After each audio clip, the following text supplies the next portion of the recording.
Welcome. Today I'm going to talk about how to do a truth table with 3 simple statements. This will require an 8-row truth table. So for example, let's go ahead and do not P implies Q and R.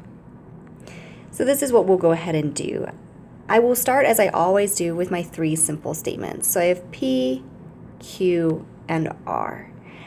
I need to generate all possible combinations, and I know that I'm going to have 8 rows. So half of those rows are going to be T's, and half of them are going to be F's for true and false. So we'll begin with half of them on the P, that's 4, will be true, and half will be false. Then we move on to the Q column, and we end up with, again, half of them are true, half of them are false, but we need to match up with the P's. So I need to do 2 and 2,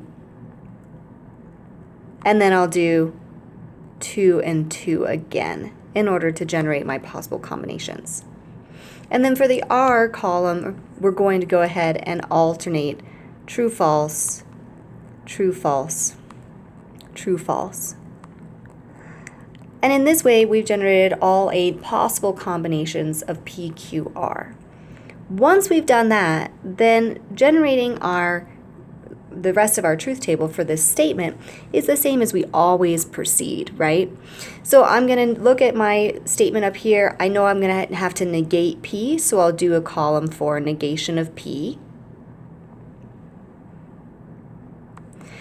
Then I'm going to look, I need to address this quantity, Q and R, so I'll write that as its own column, Q and R.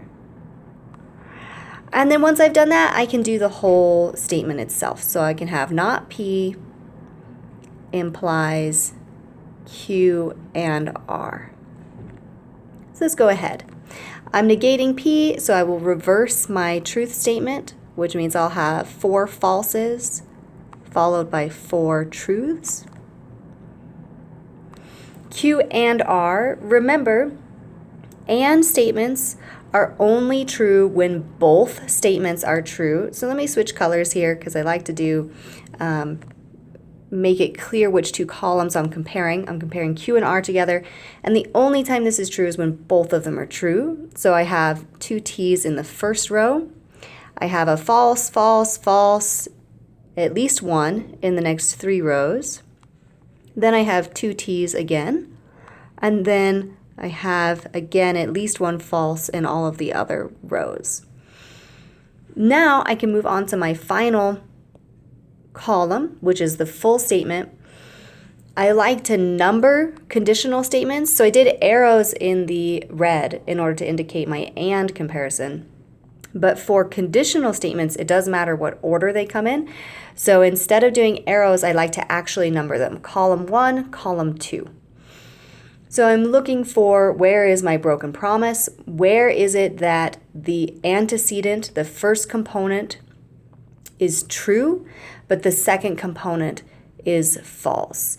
So for these first 4 rows, the antecedent, the first component, is false. So I know it doesn't matter what the result is, what the consequent value is. Those are all going to be true. The only thing I really need to address is, where do I have a T under not P, and an F is what I'm looking for in the second part, in the consequent. So here I have true in the 5th row, true and true. So that's all right, that's still true. And everywhere else I have true, false, true, false, true, false. Okay, so that is what I refer to as the broken promise. That is the situation where the first component was true, but the second was false. That makes the entire conditional statement false. So that is how we generate a truth table with 3 statements. If you have extra questions, you can go ahead and post them in the comments, and I'll try to answer as many of those as I can. Thank you so much for watching. Please subscribe to get more help with math and see more of the math content.